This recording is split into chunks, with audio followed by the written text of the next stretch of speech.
Muy buenas tardes, un placer estar con ustedes. El día de hoy empezaremos con el módulo de generalidades radiológicas. El tema que vamos a valorar el día de hoy es acerca de la historia de los rayos X, su descubrimiento y sus logros a través del mismo. Empezaremos con un poco de historia, recordando quién fue el descubridor de los rayos X. Eso ocurrió en una tarde del 8 de noviembre de 1895, donde este personaje que ustedes ven aquí, Wilhelm Conrad Röntgen, accidentalmente descubrió la presencia de unos rayos que provocaban fluorescencia de estructuras, y que con la fluorescencia de estas estructuras, si hubiera un objeto enfrente de los mismos, provocaban que se visualizara su silueta o la imagen del mismo. Esto llevó a la conclusión de que existían algunos tipos de rayos que atravesaban los cuerpos y que al ser atravesados, parte de ellos mismos se impregnaban o se incorporaban hacia los materiales fluorescentes, permitiendo ver algunas estructuras. El 28 de diciembre de 1895 se hizo estudios preliminares y investigación acerca de estos rayos, que se les puso el nombre de X porque desconocían el nombre. El 5 de enero de 1896 se presentó a nivel mundial. El 9 de enero de 1896 se hicieron las investigaciones a nivel mundial acerca de este nuevo rayo y se hicieron presentaciones en diferentes localidades. Algunos lugares fueron lugares donde habían reuniones de alta sociedad. Y en el 1901 fue reconocido a Wilhelm Conrad Röntgen como el descubridor de los rayos X, dándole el premio Nobel. Con el advenimiento de los rayos X, pues inició la era de la utilización de estos mismos a través de diferentes métodos. Hoy por hoy hay un montón de métodos, no todos utilizan rayos X. Aquí les pongo un ejemplo. Los rayos X convencionales sí utilizan rayos X. El ultrasonido no los usa, son ondas sonoras. La fluoroscopía sí usa rayos X, la mamografía también, la tomografía. Y la resonancia son ondas electromagnéticas. En realidad, pues el uso hoy por hoy de los rayos X ha llevado a una serie de métodos de diagnóstico cuyo objetivo es encontrar la patología más acertada en un paciente. Con este descubrimiento se entendió que existía radiación ambiental, pero que no toda la radiación ambiental provocaba efectos en los organismos, ya que con el tiempo, los años, los rayos X se descubrió que sí tenían un efecto directo en las células.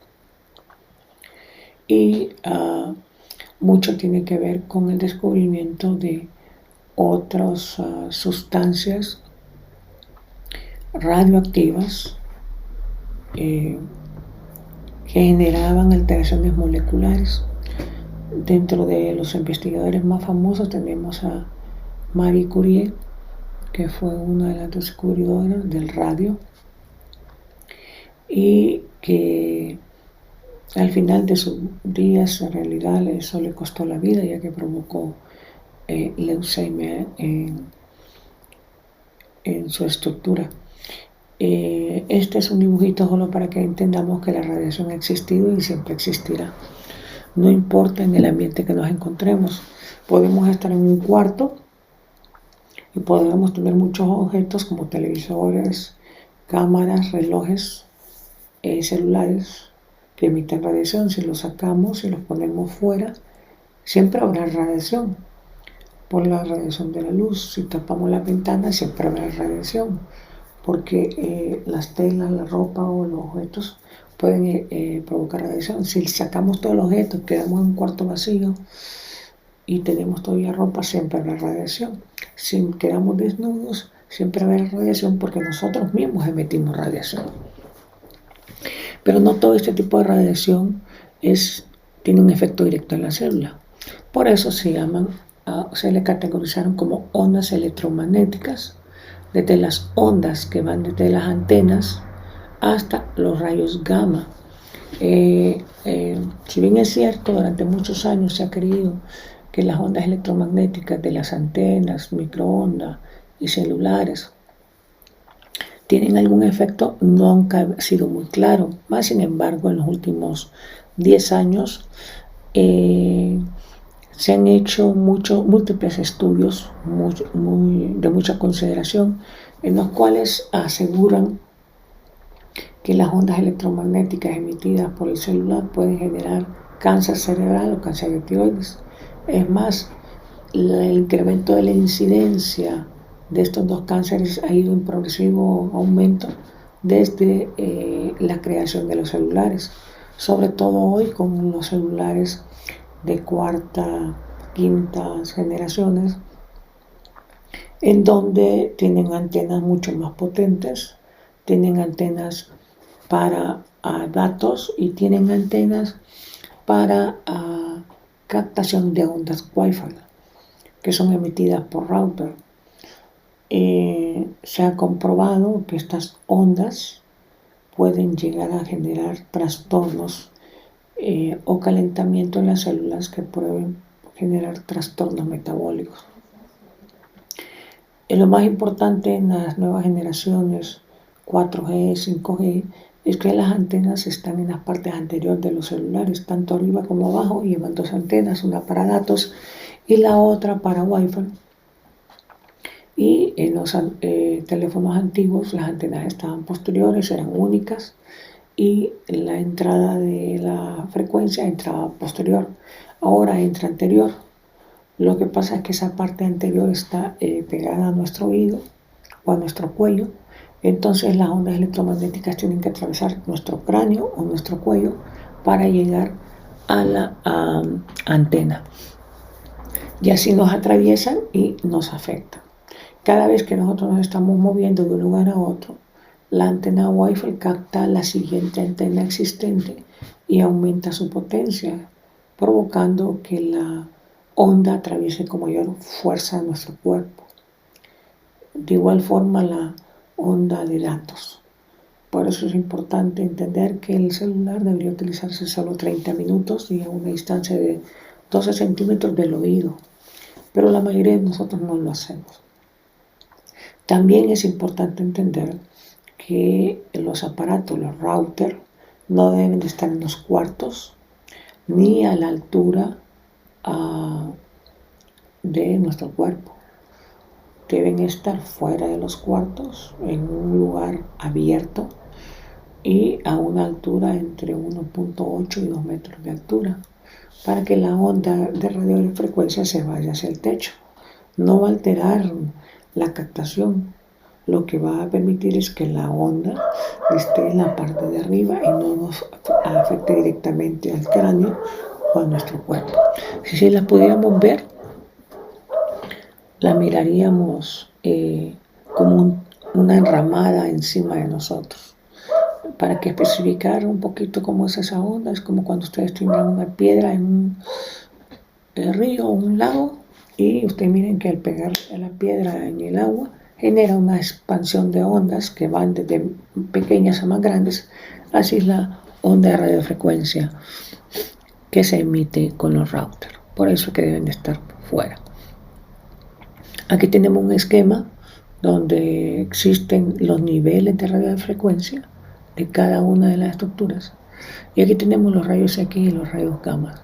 Entenderán que las frecuencias son diferentes. La frecuencia de los rayos X es de 10 a la 19 a 10 a la 22 y los rayos gamma de la 10 a 22 a la 10 28. Estos dos rayos X y rayos gamma provocan alteración celular. Y a eso se le llama ionización. O sea, estas ondas electromagnéticas ionizan la célula. Ionizar es dejar con un ion libre.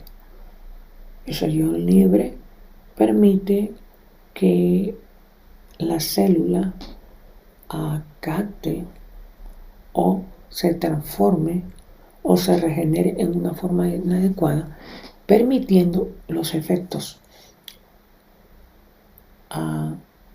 carcinogénicos o cariocinéticos.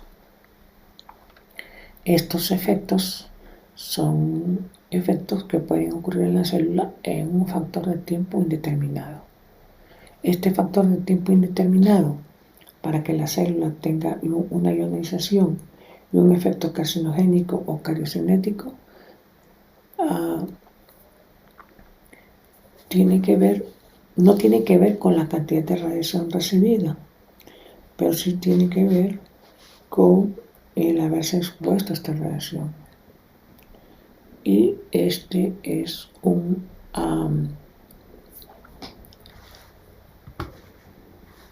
efecto que nosotros conocemos como efecto estocástico, que se puede presentar 5, 10, 15 o 20 años después de haber sido irradiado.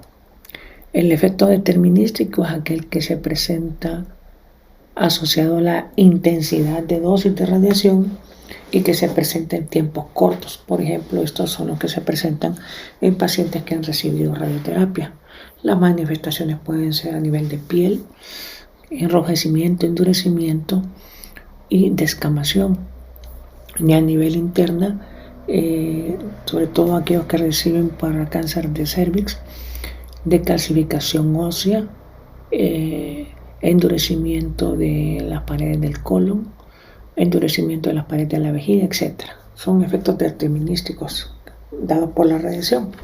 Recuerden que las dosis de radiación altas matan células buenas y células malas. Bueno, es importante recordar las estructuras que permiten que esta radiación se emita. Se llaman tubos de rayos X. Aquí voy a presentarles una imagen de un tubo de rayos X por dentro. Ustedes lo que miran es una cosa blanca con dos cables. El cable de la izquierda se llama ánodo y el cable de la derecha se llama cátodo. Dentro hay una ampolla del vacío. A nivel del cátodo hay unos filamentos, como los filamentos parecidos cuando ustedes conocieron los primeros bombillos eléctricos. Al descargarse la energía, que es puede ser 120 o 140 voltios, descargan electrones que se llenan en esta cápsula al vacío, y al mismo tiempo en el ánodo se emite una descarga eléctrica de unos 3000 voltios. Esta descarga jala a gran velocidad los electrones, los cuales chocan en esta placa que ustedes ven que está oblicua. Al chocar los electrones aquí provoca una explosión. Esta explosión provoca calentamiento. Esta explosión genera un 99% de calor y un 1% de formación de rayos X que salen a través de un gas en forma perpendicular. Esta forma perpendicular es lo que va a atravesar al paciente, se conoce como haz de rayos X. Para que esta carcasa o este tubo no explote por el gran calor generado, se utilizan medios aislantes. Puede ser agua, puede ser aceite, puede ser frío, que mantienen que estas temperaturas no se propaguen más allá de lo tolerable.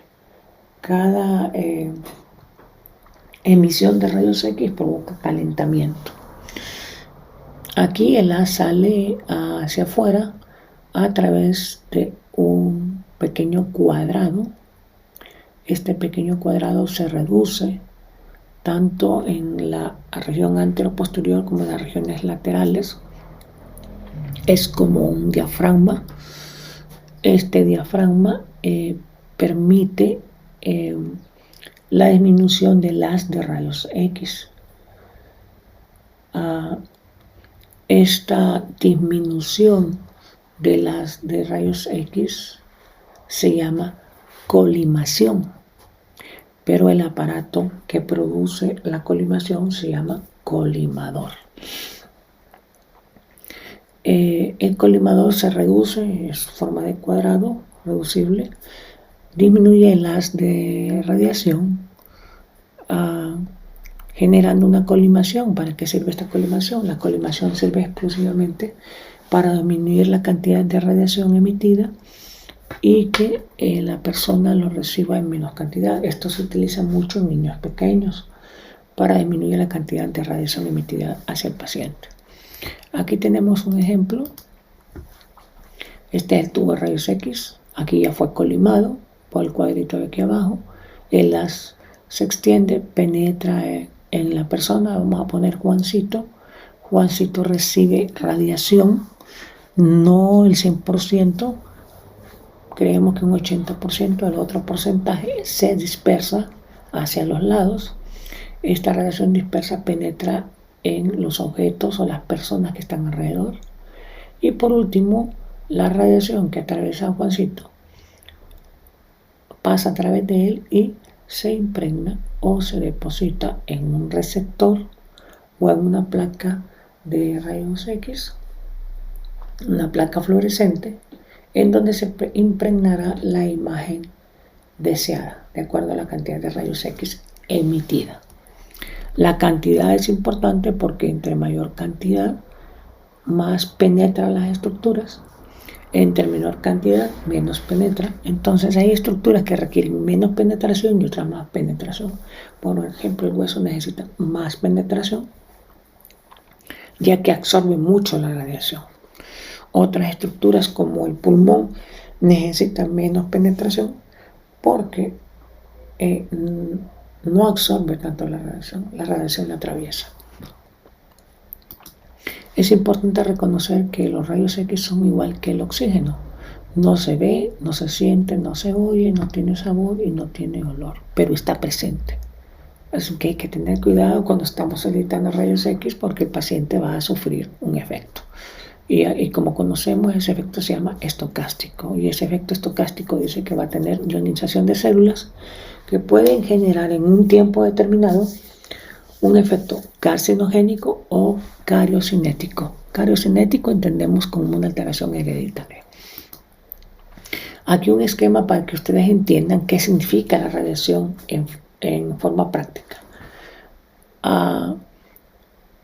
Una rayos X de tórax, que es la que más se pide, la voy a poner aquí, significa 3 días de radiación solar continua. O sea, es como que ustedes estén expuestos al sol por 3 días.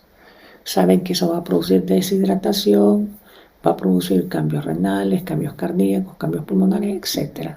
Deshidratación cerebral y tiene su efecto. Pues una sola placa de rayos X tiene la concentración de una radiación de esos 3 días. Imaginarán que sí tiene un efecto a nivel de las células. Una radiografía de cráneo son 11 días. Una radiografía de pelvis son 4 meses. Ya estudios especializados como esofagograma, 8 meses. Una serie esofágico-gastrodenal, 16 meses. Recuerden, muchas veces a muchos niños les piden a cada rato serie gastrodenal por reflujo gastroesofágico. Cuando los bebés menores de 6 meses tienen reflujo, todos.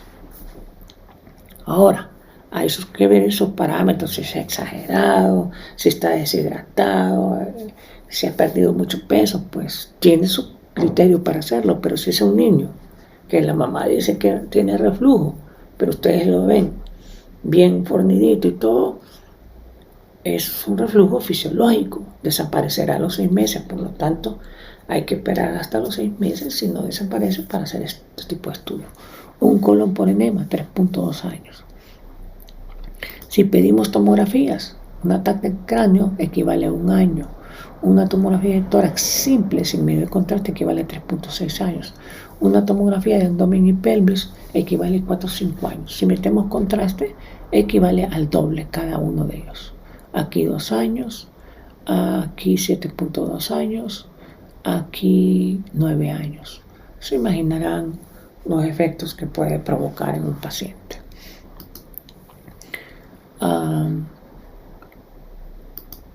Aquí el esquema global de lo que ocurriría en todos los tipos de estudios.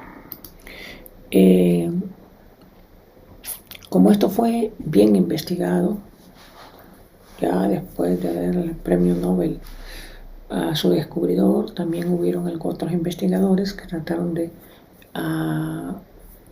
hacer interrogantes acerca de esta radiación, y 2 investigadores franceses, Bergoni y Tribundieu, en 1906 crearon una ley que se llama la ley de la radiosensitividad o radiosensibilidad.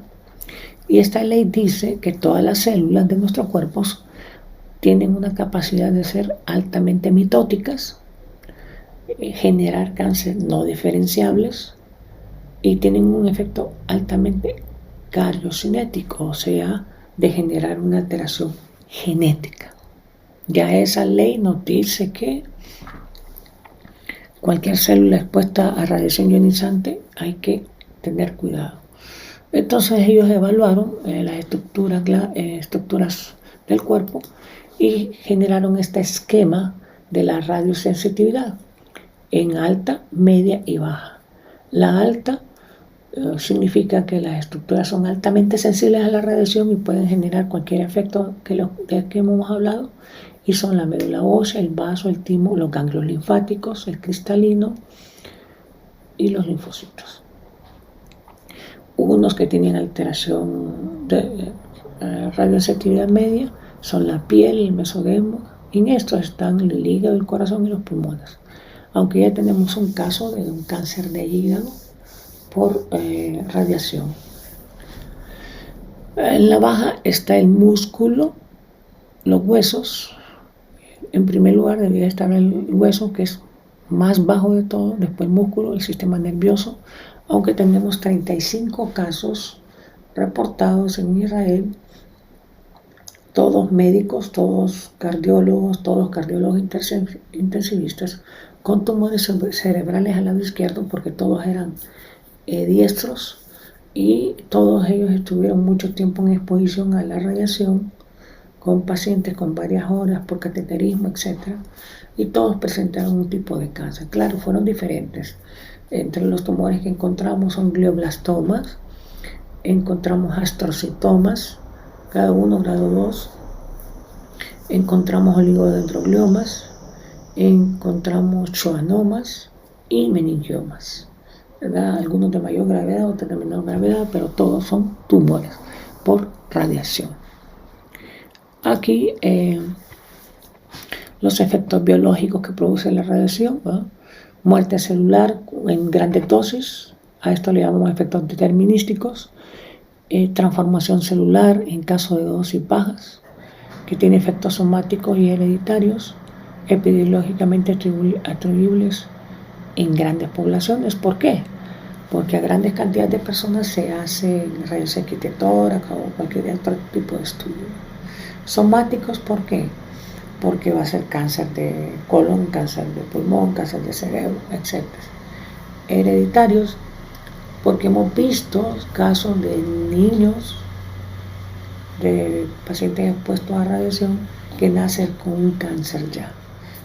Por ejemplo, niños que nacen con hepatocarcinoma o tumor de Wills, etc. Efectos prenatales, en el caso de alteraciones genéticas, cromosómicas, que hemos visto en algunos tipos de pacientes. Claro, uno dijera, yo puedo escoger cuál, y escojo muerte celular porque no me va a producir cáncer, pero ese tipo de muerte celular solo lo produce la radiación en alta dosis por radioterapia. La radiación común que recibimos todos nosotros al estar expuestos en los departamentos de radiología son transformación celular, que es un efecto estocástico, o en el caso de ambas, que es un efecto prenatal. Aquí tenemos un ejemplo de un paciente, Juan Pérez, tuvo un accidente automovilístico, lamentablemente fue diagnosticado como politraumatizado con pérdida de la conciencia de 2 minutos. Después el paciente a los 10 minutos está lúcido, consciente orientado, presión arterial 120/80, pulso 90, frecuencia respiratoria 25, tórax normal al examen físico, porque hubo alguien dedicado a él, abdomen depresible, no doloroso, ruidos normales, estudios laboratoriales están pendientes, pero el paciente está lúcido, consciente y orientado. Pero fue categorizado como politraumatizado. Desde el momento en que lo pusieron politraumatizado, significa que hay 2 o más órganos o sistemas dañados que comprometen la vida del paciente. Entonces, por lo tanto, hay que hacer un protocolo de esquema de estudio en el cual incluye cráneo apeilateral, 22 días de radiación, columna cervical apeilateral, 22 días, columna dorsal, columna lumbar, pelvis, extremidades, radiografía de tórax, TAC de cráneo, TAC de tórax, TAC de abdomen, equivalen a 10.5 años de radiación en un solo tiempo. Si se mete en medio de contraste, pues se duplican los tiempos a 14 años de radiación. El costo se triplica, cuatriplica, dependiendo del hospital donde está. Y en realidad, al final, el problema es que el paciente sufre una gran cantidad de radiación en un solo día. La dosis máxima que debe recibir una persona común y corriente en un año es de 1 milisievert, y las personas como yo, que trabajamos en instituciones, continuamente deberíamos de recibir 2 milisievert al año. Pero en este caso en particular, Juancito recibió una dosis alta. ¿Qué va a pasar con él? Pues el efecto estocástico dice que tiene la posibilidad en los próximos 2 años de tener cualquier cáncer. 1 hasta 2 hasta 3 cánceres a la vez. Por el exceso de radiación, por haberlo categorizado como un paciente politraumatizado. Entonces, hay que tener en cuenta esto y tener mucho cuidado cómo se diagnostican nuestros pacientes. Agreguémosle otro problema. Como Juancito fue categorizado como politraumatizado, fue enviado con alguien, si no hay familiar, va a ser enviado con un estudiante de medicina. ¿Por qué? Porque el especialista le dijo al R3 que lo enviaran, el R3 le dijo al 2 que mandara a alguien, el R2 le dijo al 1, busca entre estos internos y mándalo con rayos X. El interno, son pocos, está ocupado, manda al de 6º año, porque tiene pocas horas, y entonces el de 6º año va al final, va con este paciente a realizarse todos estos exámenes, y hay un 10 a 20% de radiación recibida por Juancito, que la va a recibir este estudiante, lamentablemente, porque fue categorizado como politraumatizado. Lo importante es, en el caso de ustedes, protéjanse con pantallas plomadas, anteojos plomados, esos pues no hay, son caros, pero si hay mandiles, collarines, si lo tienen, pídanlo. El dosímetro solo sirve para decirle cuánta radiación ha absorbido. Los objetos son ¿verdad? Estos son los para decirles cuántos se irradiaron. Los anteojos cuestan entre 5 y 15 mil dólares. Rara vez van a encontrar. Apliquen la ley de oro. Esta ley nos dice que entre menor tiempo estemos cerca del lugar donde están exponiendo los rayos X, va a ser mejor para nosotros. Entre mayor distancia tengamos, mejor. Y si tenemos una barra de protección, todavía mucho mejor. Esta es la regla de oro. Como el paciente es politraumatizado, es difícil de cumplir esta regla, pero si usted sabe que no está politraumatizado, trate de cumplirla al máximo. Protéjase, póngase un buen chaleco, un buen collarín, y aléjese 1,5 metros más si no es necesario que esté cerca del paciente. Y si puede ponerse detrás de un protector en pantalla alta, mucho mejor. Lamentablemente, no todas nuestras instituciones portarán con todo el sistema adecuado que deberían, pero Lo importante es que usted lo haga. Espero sus dudas y sus comentarios y muchas gracias por su atención.